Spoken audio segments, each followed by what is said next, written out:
나의 사랑하는 채 비록 헤어졌으나 어머님의 무릎 위에 앉아서 그의 형들이 세겜에 가서 하나님의 양떼를 칠 때에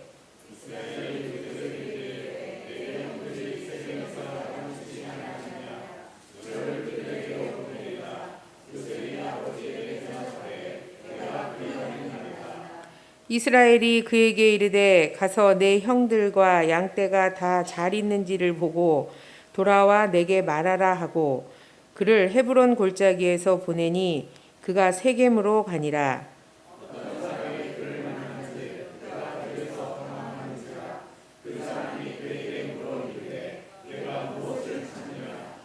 그가 이르되 내가 내 형들을 찾으오니 청하건대 그들이 양치는 곳을 내게 가르쳐 주소서.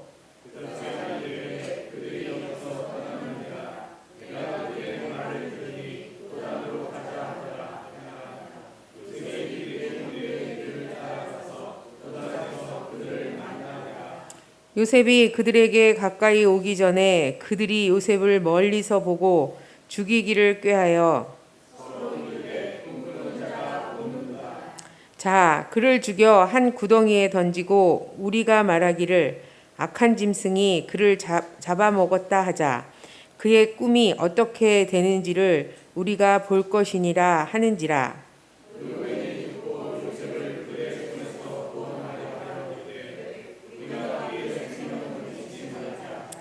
르우벤이 또 그들에게 이르되 피를 흘리지 말라.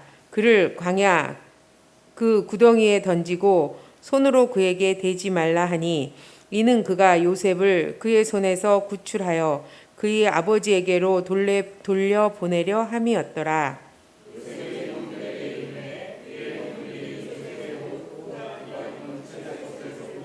함께 그들을 잡아 구덩이에 던지니 그 구덩이는 빈 것이라 그 속에 물이 없었더라.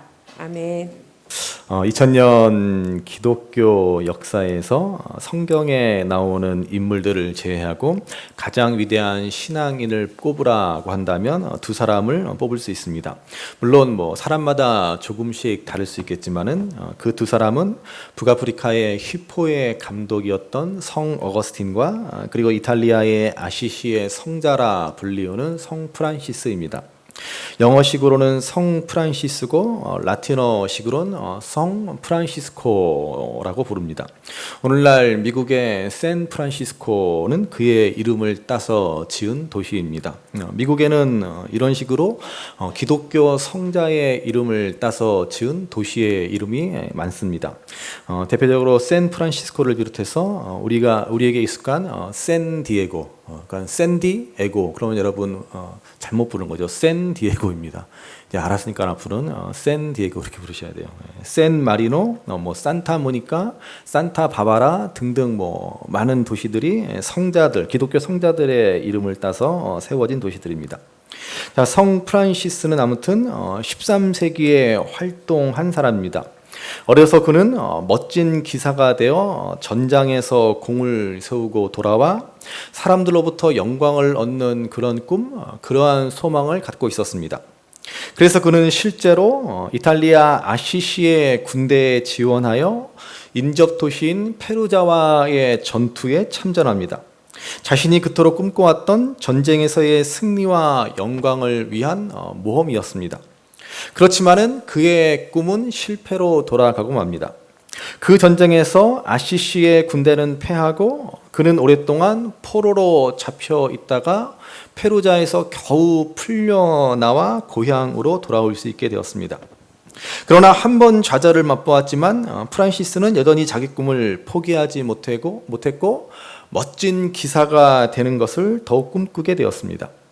그러던 중 어느 날 그는 한 꿈을 꾸게 됩니다. 그는 꿈에서 큰 궁전을 보았고 그 궁전 벽에는 수많은 방패와 커다란 깃발들이 펄럭이고 있고 그 가운데 자신이 서 있는 꿈을 꾸게 됩니다. 그는 그 꿈을 해석하기를 자기가 전쟁에 나가 승리하여 이런 큰 영광을 얻게 될 것이다 라고 생각하게 되었습니다. 그래서 그는 또다시 십자군에 참여하고자 갑옷을 차려입고 로마로 떠납니다. 말을 타고 아시시를 떠난 지 얼마 가지 않은 스폴레토라는 도시에서 그는 하룻밤을 지내게 됩니다. 그 밤중에 하나님이 그에게 나타나 물으십니다. 프란시스야, 주인과 종 중에 누구를 섬기는 것이 더 낫겠느냐? 프란시스가 대답하기를 당연히 주인입니다. 그러자 하나님은 그런데 너는 왜 주인을 섬기지 않고 종을 섬기려 하느냐라고 말씀하십니다. 그래서 프란시스는 묻기를 주님, 제가 무엇을 하기를 원하십니까? 라고 묻자 하나님은 프란시스에게 말씀하시기를 집으로 돌아가라. 거기서 내가 해야 할 일을 보여주겠다라고 하였습니다. 다음 날 프란시스는 말을 돌려 다시 고향 아시시로 돌아옵니다. 그때 그는 잔뜩 풀이 죽어 있었습니다. 당시 전쟁에 나갔다가 중간에 되돌아오는 남자들은 마을 사람들의 놀림감이 되었습니다. 지금도 이탈리아의 아시시의 성 프란시스념 성당에 가면 그 앞마당에 잔뜩 풀이 죽어 고개를 떨구고 축 늘어진 어깨를 한 채 세워진 프란시스의 동상을 볼 수 있습니다. 참으로 보는 이의 마음도 처량해지는 그러한 동상을 세워놓은 것입니다. 왜 이런 동상을 세워놨겠습니까? 동상이라고 하면 뭔가 당당하고 영적인 모습으로 세워놓기 마련이지 않습니까? 그런데 야심 가득했던 청년이 다 깨어진 꿈을 안고 처량하게 집으로 돌아온 모습을 동상으로 재현해 놓았습니다. 왜냐하면 이것이야말로 프란시스의 진짜 꿈이 이루어지는 순간이기 때문에 그렇습니다. 이후로 프란시스는 크게 회심하여 한평생을 수도에 정진하며 청빈한 삶을 살아가며 가난한 사람들과 나병 환자를 돌보는 일에 평생을 바칩니다. 그는 영광스러운 기사가 되기를 꿈꿨습니다. 그런데 그의 꿈은 전장의 영웅이 아닌 하나님 나라의 영광스러운 군사가 되어 이루어졌다라는 것입니다. 아시시의 성당 앞에 세워진 동상은 바로 이 중요한 메시지를 우리에게 줍니다. 젊었을 때 그가 꾸었던 꿈은 다 깨어지고 완전히 낙담한 채로 그가 돌아왔으나 그때가 바로 참 영광스러운 꿈으로 전환되는 순간이었다라는 것입니다. 그래서 지금도 해마다 10월 4일 프란시스코의 축일이 되면 수천 명의 사람들이 이탈리아 전역에서 몰려와서 자기 지역을 상징하는 깃발을 들고 이 동상 주위를 돈다라고 합니다. 프란시스가 젊어서 꾸었던 꿈이 그야말로 성취된 것이다 라고 할 수 있습니다. 이처럼 꿈을 잃고 실패와 절망에 빠진 프란시스에게 하나님은 그가 꾸었던 꿈을 생각지도 못한 놀라운 방식으로 이루어 주신 것입니다. 자, 이것은 오늘 우리에게도 마찬가지입니다. 우리가 실패하고 낙심할 때 우리가 믿음을 잃지 않고 하나님을 바라볼 수 있다면 우리의 꿈은 비로소 하나님이 주신 꿈이 되고 하나님은 놀라운 방법으로 이루어 주실 것입니다. 오늘 본문의 요셉의 이야기는 바로 이 사실을 잘 보여줍니다. 요셉은 알 수 없는 꿈을 꾸었습니다. 자신을 그렇게 사랑하는 아버지 야곱조차도 그를 나무라며 형들 가운데 그 누구도 그 꿈을 인정하지 않고 이해할 수 없는 꿈을 꾸었습니다. 그런 꿈이 가당키나 한 꿈이냐? 니까짓게 뭐라고 그런 꿈을 꾸느냐? 오히려 핀잔과 미움만을 받았을 뿐입니다. 꿈의 당사자인 요셉이라고 알았겠습니까? 요셉조차도 어떻게 이 꿈을 이루어야 할지 도무지 알 수 없는 꿈이었습니다. 그런데 오늘 말씀은 이 요셉의 꿈이 이루어지기 위한 놀라운 전환점을 말씀해 주고 있습니다. 자, 오늘 본문 12절 13절 말씀을 먼저 보시기 바랍니다. 본문 12절 13절 같이 읽습니다. 그의 형들이 세겜에 가서 아버지의 양떼를 칠 때에 이스라엘이 요셉에게 이르되 내 형들이 세겜에서 양을 치지 아니하느냐 너를 그들에게로 보내리라. 요셉이 아버지에게 대답하되 내가 그리 하겠나이다. 아멘. 자, 형들이 세겜에 가서 아버지의 양떼를 치고 있다고 되어 있습니다. 세겜은 헤브론에서 북쪽으로 100km 정도 떨어진 거리입니다. 100km이면 제가 지도를 보고 찾아보니까 대전에서 대구 조금 못 미치는 그 정도 거리입니다. 걸어서 3일길 되는 거리입니다. 이스라엘은 한여름에는 태양이 너무나 뜨겁기 때문에 식물이 다 말라 죽습니다. 그래서 여름에는 풀을 찾아 북쪽으로 이동합니다. 그래서 야곱의 아들들도 여름 내내 북쪽 지역으로 이동하여 양떼를 쳤던 것입니다. 아버지 야곱은 양떼를 끌고 북쪽으로 간 아들들의 소식이 궁금했습니다. 그래서 형들이 잘 지내는지 보고 오라고 요셉을 심부름 보냅니다. 이때 요셉은 딱 한마디 대답합니다. 네, 제가 그리하겠습니다. 여러분, 100km나 되는 거리를 17살 된 요셉이 간다는 게 쉬운 일이 아니지 않습니까? 지금처럼 차를 타고 가겠습니까? 그 길이 안전하기라도 합니까? 그렇지만 요셉은 아버지 말씀에 한마디 토를 달지 않습니다. 네, 그리하겠습니다. 이 한마디입니다. 요즘 같은 시대에는 참 찾아보기 어려운 우리 자녀들의 모습이지 않습니까? 요즘 부모 한마디에 네, 그렇습니다 라고 대답하고 순종하는 자녀가 어디 있습니까? 그렇죠. 아니구나. 우리 집 애들만 그렇구나. 여러분들의 자녀들. 하여튼 한마디 하면 자기는 두 마디, 세 마디 그렇지 않습니까? 요셉은 야곱의 그 어려운 심부름에도 한마디 토를 달지 않고 네, 그렇습니다. 이것은 성품의 문제이기도 하겠지만은 이것은 믿음을 가진 태도라고 말할 수 있습니다. 하나님이 쓰시는 사람, 하나님이 기뻐하는 사람들은 바로 이런 좋은 믿음의 태도를 가지고 있습니다. 또 그래서 15절에서 17절을 보면 세겜까지 무사히 도착했지만 형들이 보이지 않습니다. 어떤 사람에게 물어보니 형들이 도단으로 이동했다라는 것입니다. 그래서 다시 요셉은 도단으로 향합니다. 도단은 세겜에서 북쪽으로 30km 떨어진 곳입니다. 또 하룻길을 걸어가야 합니다. 여러분, 이쯤 되면 안 가도 그만이지 않습니까? 할 만큼 했으니 찾아봐도 없으니 그냥 집으로 돌아가도 괜찮을 것입니다. 그런데 요셉은 또 형들을 찾아 나섭니다. 우리가 지난주에 본 것처럼 요셉은 이렇게 성실과 정직의 사람입니다. 누가 보든 안 보든 정말 최선을 다합니다. 이것이 바로 믿음의 태도라고 하는 것이죠. 여러분, 우리 그리스도인들은 첫째도 성실, 둘째도 성실, 셋째도 성실해야 합니다. 믿음은 좋으나 성실하지 않다라는 말은 있을 수 없습니다. 왜 그렇습니까? 우리는 모든 일을 사람 앞에서가 아닌 하나님 앞에서 행하기 때문에 그렇습니다. 집에서 설거지하고 청소를 할 때, 학교에서 공부할 때, 직장에서 일할 때 우리는 하나님 앞에서 행한다라는 사실을 명심해야 합니다. 그래서 성실하지 않다라고 하는 것은 믿음이 없다, 믿음이 부족하다라고 말할 수 있는 것입니다. 오늘 요셉은 끝까지 성실하게 자신이 해야 할 일을 감당합니다. 이러한 요셉의 모습이야말로 참 믿음의 태도라고 할 수 있습니다. 이제 요셉은 마침내 도단에서 형들을 만나게 되었습니다. 자, 18절에서 20절 말씀을 보시기 바랍니다. 18절에서 20절 같이 읽습니다.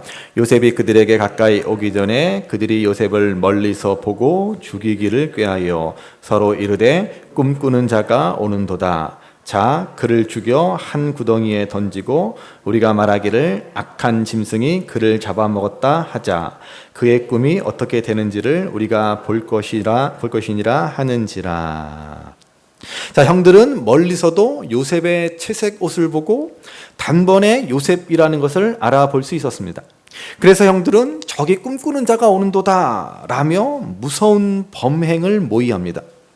그들은 요셉을 죽이고 아버지 야곱에게는 악한 짐승이 요셉을 잡아먹었다라고 둘러대자고 했습니다. 그런데 사실 여러분, 지금 요셉을 죽이고자 하는 형들이야말로 진짜 악한 짐승의 모습이지 않습니까? 왜 요셉의 형들은 이렇게 악한 짐승처럼 되었습니까? 마음에 있는 시기와 미움을 다스리지 않으면 이러한 무서운 일을 자초하게 된다는 사실을 우리는 기억해야 합니다. 인류 최초의 살인 사건도 이 요셉의 경우와 같습니다. 가인은 아벨에 대한 시기와 미움을 다스리지 않았고 결국 동생 아벨을 죽이지 않습니까? 사울 왕도 다윗에 대한 시기와 미움에 사로잡혀서 어떻게 해서든 다윗을 죽이고자 하였고 결국 그는 비참한 인생의 결말을 맞이하지 않습니까? 여러분, 이러한 이야기를 볼 때 여러분 결코 다른 사람의 이야기로 보시면 안 됩니다. 가인이나 사울 왕이나 요셉의 형들이 특별히 나쁜 사람이어서 그런 것이 아닙니다. 우리도 얼마든지 이러한 마음을 가질 수 있습니다. 우리도 얼마든지 한순간 악한 짐승으로 변해버릴 수 있습니다. 그래서 성경은 형제를 미워하는 자마다 살인하는 자라고 말씀하고 있습니다. 우리가 미워하는 마음을 가지면 그 마음은 걷잡을 수 없이 우리를 살인자로 악한 짐승으로 만들어 버릴 수 있음을 명심해야 합니다. 여러분, 우리는 하나님의 거룩한 백성이고 의롭다 여김을 받은 자들입니다. 그렇지만은 우리 자신의 연약함, 우리 자신의 악한 본성이 있음을 잊지 말아야 합니다. 이것이 바로 예루살렘의 아이히만이라고 하는 한나 아렌트의 책의 내용입니다. 2차 세계대전 당시 히틀러의 오른팔로서 유태인 학살에 가장 앞장섰던 사람이 바로 아이히만입니다. 그야말로 그는 유대인들에게 있어서 악마와도 같은 두렵고 무서운 존재였습니다. 그런데 전쟁이 끝나고 전범으로 재판받는 아이히만은 정말 지극히 평범하고 보잘것없고 힘없는 한 인간이었을 뿐입니다. 이에 어떻게 이렇게 평범한 인간이 악마처럼 변할 수가 있는가라는 사실에 놀랍니다. 그래서 한나 아렌트는 이를 두고서 악의 평범성이라고 하였습니다. 그리고 아이히만처럼 그저 평범한 사람도 누구도 한순간 그와 같은 악마가 될 수가 있다라는 사실을 그녀는 깨달았습니다. 여러분, 우리는 바로 우리 안에 있는 이러한 죄성을 결코 간과해서는 안 됩니다. 우리 인간에게는 누구나 악한 충동이 마음에 자리 잡고 있습니다. 목사라고 다를 것 같습니까? 어떤 때는 정말 한마디 해가지고 상대방의 기분을 상하게 하고 상대방의 코를 납작하게 해주고 싶은 그러한 마음이 있지 않습니까? 부부싸움이 그래서 커지는 것 아닙니까? 그냥 한번 참으면 되는데 꼭 한마디를 해서 상대방의 속을 뒤집어야 속이 후련하지 않습니까? 그래야 좀 내 속이 풀리지 않습니까? 그렇죠. 나만 그렇구나. 여러분들은 그러신데. 여러분, 얼마나 우리가 악하다는 증거입니까? 그래서 이런 악한 본능을 가지고 살아가는 우리들에게 주신 성경의 처방이 무엇이에요? 놀랍게도 창세기의 맨 처음에 하나님은 말씀해 주십니다. 가인이 분노하였을 때, 가인이 시기와 질투에 사로잡혔을 때 하나님은 그때 가인에게 이렇게 말씀하십니다. 창세기 4장 6절에서 7절 말씀 같이 읽어보시겠습니다. 여호와께서 가인에게 이르시되 내가 분하여 함은 어찌 됨이며 안색이 변함은 어찌 됨이냐. 내가 선을 행하면 어찌 낫을 들지 못하겠느냐. 선을 행하지 아니하면 죄가 문에 엎드려 있느니라. 죄가 너를 원하나 너는 죄를 다스릴지니라. 아멘. 너는 죄를 다스려라. 하나님은 가인에게 말씀하십니다. 가인이 동생 아벨을 죽이고자 하는 마음을 품게 되니까 고개를 들지 못합니다. 여러분, 나쁜 생각을 하고 있으면 얼굴을 똑바로 쳐다보지 못하고 시선을 회피하지 않습니까? 선을 행하지 않으면 고개를 숙이기 마련입니다. 그러니까 하나님은 가인에게 그러십니다. 네가 나쁜 마음을 먹고 있으니까는 고개를 들지 못하는 것 아니냐.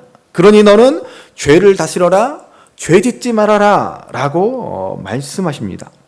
그러면서 아주 중요한 말씀을 하시는데 선을 행하지 아니하면 죄가 문 앞에 엎드려 있느니라 라고 하십니다. 다시 말해서 선을 행치 않으면 우리 인간은 죄를 짓게 된다라고 말씀하는 것입니다. 여러분, 이 말씀을 우리가 명심해야 합니다. 우리가 죄를 짓지 않으려면 어떻게 해야 합니까? 그저 나쁜 짓 안 하고 가만히 있는 것이 능사가 아닙니다. 왜냐하면 가만히 있으면 우리 인간의 본성은 누구라도 악에 치우치기 마련이기 때문에 그렇습니다. 그러므로 우리가 죄를 짓지 않으려면 적극적으로 선을 실천하는 삶이어야 한다는 것입니다. 그렇지 않으면 누구나 악에 빠지고 맙니다.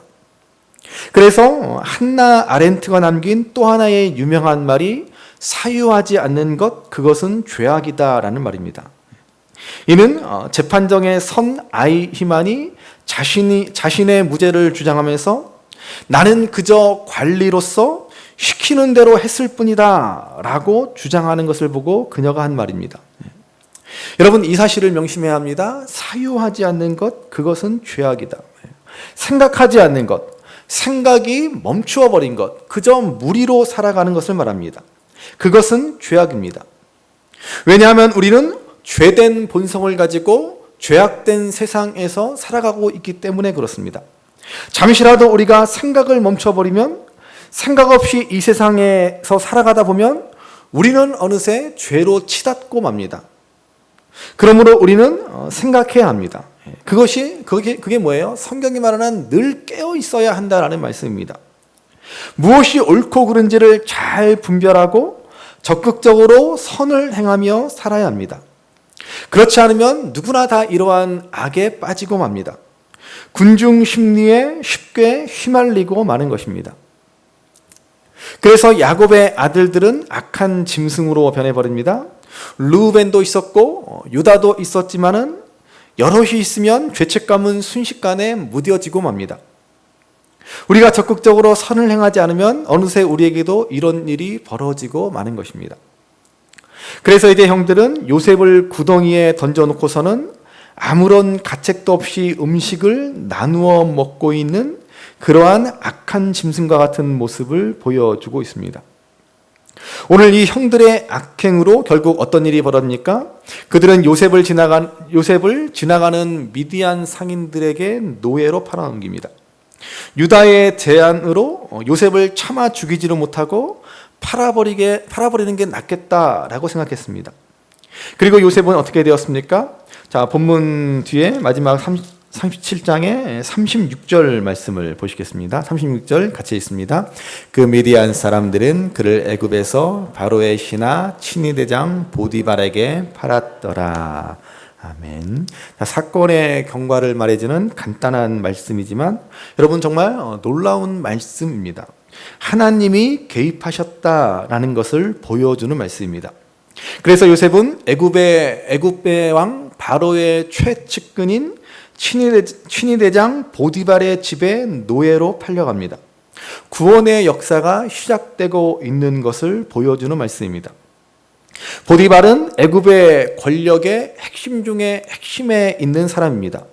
그 사람의 집에 노예로 팔려간다라고 하는 것, 여러분 사실은 이것은 노예라고 아무나 갈 수 있는 것이 아닙니다. 당시 노예 시장에는 수많은 노예들이 있었습니다. 그 중에서도 단연 돋보이고 눈에 띄어야 출중한 모습을 보여야 가능한 일입니다. 이것은 바로 요셉이 믿음이 있었기 때문에 가능한 일입니다. 비록 요셉은 하루아침에 노예로 전락해서 팔려왔지만 절망하지 않았기 때문입니다. 그가 신세 한탄만 하고 절망에 빠져 먹지도 않고 그랬다면 보디발의 집에 노예로 팔려갈 수 있었겠습니까? 그렇지만 요셉은 그 많은 노예들 가운데서도 평안한 모습, 편안한 모습, 총기 있는 모습을 보여주었다라는 것입니다. 이게 무슨 말입니까? 요셉은 그 절망적인 상황에서도 믿음을 잃지 않고 하나님을 온전히 신뢰했다라는 말입니다. 그러므로 여러분 어떤 어려움이나 고민이 있으셔도 식사 잘 하시기 바랍니다. 믿음으로 드십시오. 그래야 그 어려움을 이길 수 있지 않겠습니까? 오늘 본문을 통해서 구덩이에 던지는 인생이 있고 구덩이에 던져진 인생이 있음을 우리는 기억해야 합니다. 우리는 절대로 구덩이에 던지는 일은 하지 말아야 합니다. 물론 어느 누구도 이런 악한 인생을 살고자 하는 사람은 없을 것입니다. 그렇지만 여러분, 생각 없이 인생을 살아간다면 하나님의 뜻을 생각하지 않고 하나님의 말씀을 주야로 묵상하지 않고 살아가면 우리도 어느새 구덩이에 던지는 악을 행하고 만다라는 사실을 명심하셔야 합니다. 그리고 우리가 더욱 명심할 것은 우리가 혹시 구덩이에 던져질지라도 결코 그것이 끝이 아니라는 사실입니다. 구덩이는 어떤 도움도 바랄 수 없는 상황입니다. 그래서 구덩이야말로 오직 하나님만 바라볼 수밖에 없다는 사실을 알게 되는 곳입니다. 구덩이야말로 하나님을 제대로 만나는 곳입니다. 하나님이 새롭게 일을 시작할 수 있는 곳이라는 것입니다. 요셉이 꾸었던 꿈, 요셉에게 주신 하나님의 비전은 비로소 이 구덩이에서부터 시작되는 것입니다. 그래서 사실 여러분, 창세기의 가장 중요한 핵심이 바로 이 요셉의 이야기에 있습니다. 우리가 보고 있는 이 책의 제목이 창세기이지만 사실 여러분, 창조가 핵심이 아닙니다. 그것은 서론입니다. 창세기가 말해주고자 하는 가장 중요한 메시지는 바로 이스라엘은 과연 누구인가? 우리는 어떤 사람인가 하는 것입니다. 창세기는 본래 출애굽한 이스라엘 백성들을 위해서 쓰여진 것입니다. 출애굽한 이스라엘 백성들은 43년 동안의 노예 생활이라는 구덩이 속에 있었습니다. 그렇게 속박과 굴레 속에서 어떠한 희망도 어떠한 미래도 비전도 없이 패배감과 상실감 그리고 낮은 자존감에 사로잡힌 그들을 위해서 창세기는 중요한 사실을 말해주기 위한 것입니다. 430년간의 애굽의 노예라는 구덩이에 던져진 이스라엘에게 하나님이 행하신 구원의 역사를 바라보도록 하는 것입니다. 그래서 요셉의 이야기가 창세기에서 가장 많은 분량을 차지하고 가장 비중 있게 다루어집니다. 이 요셉의 이야기는 이처럼 인생의 구덩이에 던져진 우리들에게도 하나님이 건져주시고 하나님의 때에 하나님의 방식으로 내 꿈이 아닌 하나님이 주신 꿈을 이루게 하신다라고 하는 놀라운 믿음의 이야기입니다. 유정옥 사모님의 남편 목사님은 서울 종로에서 목회를 하셨습니다. 어느 남자분이 초등학생 아이들을 데리고 그 교회를 다녔다라고 합니다. 어디에 사시는지 어떤 형편인지는 전혀 말씀을 안 하시는데 이 아버지는 병색이 깊어 보였습니다. 그런데 아이들을 데리고 손을 꼭 잡고 매주일 예배를 드리고 가셨다라고 합니다. 그런데 어느 날 전화가 왔는데 두 아이 중 하나의 다급한 목소리가 들려옵니다. 사모님, 아빠가 이상해요. 아빠가 숨을 안 쉬어 라고 하더랍니다. 너무나 놀라 집이 어디냐라고 물었더니 경기도 성남이라고 그럽니다. 너무나 당황했지만 일단 그 집을 찾아갑니다. 아이들의 아버지는 이미 세상을 떠났고 아이 둘만 덩그러니 남겨졌습니다. 장례를 치러주는데 친척도 한 사람 오지 않습니다. 장례를 치렀지만 이제 두 아이를 어떻게 합니까? 그런데 갑자기 이렇게 성남에서부터 서울 종로까지 왜 이렇게 멀리 교회를 다녔을까 하는 생각이 들었습니다. 하나님께서 무슨 뜻이 있어서 굳이 이 교회까지 먼 길을 오게 하신 것은 아닐까? 하나님이 두 아이를 떠맡으라고 말씀하시는 것은 아닌가? 이런 생각이 번쩍 들더라는 것입니다. 그래서 유정옥 사모님은 하나님이 나를 그렇게 착하게 보셨는가라는 생각이 들어서 감사가 나오더랍니다. 그래서 너무 감사해서 두 아이들을 입양했습니다. 본래 이 부부의 아이들과 합해서 자녀가 전부 넷이 되었습니다. 당시 입양한 큰아이가 초등학교 6학년 남자아이였는데 정말 잘 커서 어엿한 청년이 되어 군 복무를 하게 되었습니다. 사모님이 첫 면회를 갔는데 이 아들이 군 생활의 힘든 이야기를 말합니다. 고참 선임병이 자기를 너무 괴롭힌다는 것입니다. 정말 이러다가 한번 무슨 일을 낼 것 같다라고 말하더란 것입니다. 자기를 너무 못 살게 하는데 밥 먹기 전에 꼭 연병장을 한 바퀴 돌게 하고 밥을 먹게 한다고 합니다. 이 아들은 천식이 있어서 운동장을 뛰다 보면 너무 숨이 막히는 고통을 경험합니다. 어떤 때는 늦어서 밥을 못 먹기도 하였습니다. 이 이야기를 들은 사모님은 가슴이 철렁 내려앉고 온몸에서 힘이 쭉 빠져나가는 것 같았습니다. 그렇지만 마음을 가다듬고 아들에게 당부합니다. 그 고참이 아무래도 자기가 졸병일 때 비해서 네가 편해 보여서 그런 것 같다. 그러니 연병장을 돌게 하더라도 잘 돌아라. 괴로워하며 억지로 돌지 말고 즐거운 마음으로 돌아라. 다 돌거든 그 고참에게 고맙다고 해라. 어쨌든 너에게 특별한 관심을 가져준 게 아니냐. 그리고 무엇보다도 하나님을 굳게 믿어야 한다. 하나님은 우리의 모든 것을 선으로 바꾸신다는 것, 너 정말 이것을 꼭 믿어야 한다라고 신신당부합니다. 이렇게 당부를 하고 집으로 돌아오긴 했지만 밥 먹기 전에 운동장 돌고 있을 아들 생각을 하니 가슴이 미어집니다. 그래서 이 사모님도 아들이 연병장 뛰는 시간에 맞춰 동네 초등학교를 뛰면서 하나님 아들을 지켜주세요. 아들을 붙여주세요. 아들을 붙들어주세요. 라고 간절히 기도했다라고 합니다.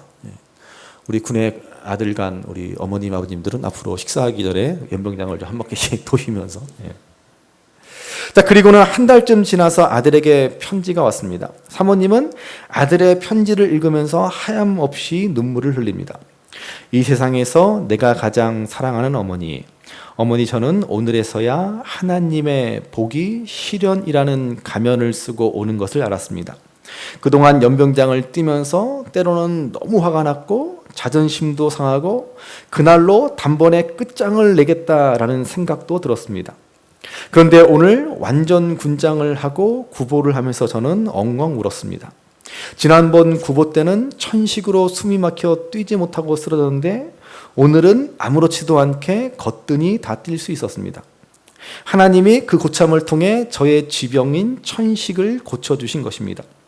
그 고참이 너무 고마워서 고맙다고 격려를 했더니 의아한 표정을 지으면서 내일부터는 뛰지 말라는 것입니다. 어머니, 내일부터는 제 스스로 뛰겠습니다. 어머니께 이 기쁨을 할렐루야 소리쳐 보내드립니다. 어머니, 제 목소리 들으시면 기뻐해 주십시오. 그 후에 이 사모님도 이 아들도 인생 사는 동안에 어떠한 시련이 와도 두려워하지 않게 됐다라는 것입니다. 시련이라는 가면을 벗겨내면 그 속에 복이라는 실체가 숨겨 있다는 것을 분명히 깨달았다라고 고백합니다.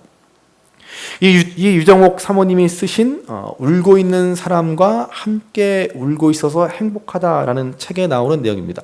한번 여러분 꼭 사서 읽어보시기 바랍니다. 교보문고의 중고장터에 검색해 보시면 80% 할인된 단돈 1,500원에 구입해 볼 수 있습니다. 물론 택배비가 더 많이 나옵니다. 8권밖에 남지 않았더라고요. 제가 어저께 검색해 보니까. 자, 이 책 속에 보면은 대진표 선수 이름 바꾸기라는 이런 글이 있습니다. 나는 요즘 내 삶의 모든 경기에 임하면서 두려움이 없어졌다. 그것은 경기에 임하는 선수의 이름 대진표를 바꿨기 때문이다. 다윗도 그 경기에 대진표의 이름을 바꿀 수 있었기에 그렇게 담대할 수 있었다. 소년 다윗과 장군 골리앗이 싸우면 누가 보아도 다윗이 진다. 그러나 하나님과 골리앗이 싸우면 누가 보아도 골리앗이 진다. 모세도 그 경기에 대진표의 이름을 바꿀 수 있었기에 그렇게 담대할 수 있었다. 양치기 모세와 애굽의 바로왕이 싸우면 누가 보아도 모세가 진다. 그러나 하나님과 바로왕이 싸우면 누가 보아도 바로왕이 진다. 나는 요즘 내 삶의 대진표를 다시 짜고 있다. 내 이름을 빼고 하나님의 이름으로 바꾸는 일이다. 예를 들면 유정옥과 말기암이 싸우면 누가 봐도 유정옥이 진다. 그러나 하나님과 말기암이 싸우면 누가 봐도 말기암이 진다. 나는 하루 종일 내 삶을 힘들게 하는 모든 문제들과 나 혼자 끙끙대면서 맞섰던 일들에 대해서 하나님의 이름을 함께 놓는 대진표 이름 바꾸기 작업을 한다. 그러면 나에게 맹수처럼 달려오던 그 많은 두려움들이 사라지고 꼭 이기고 말겠다는 안달도 없어지고 오히려 적수가 안 되는 상대방 선수에게 차나 포를 떼어주는 여유와 넉넉한 인심과 사랑을 베풀게 된다.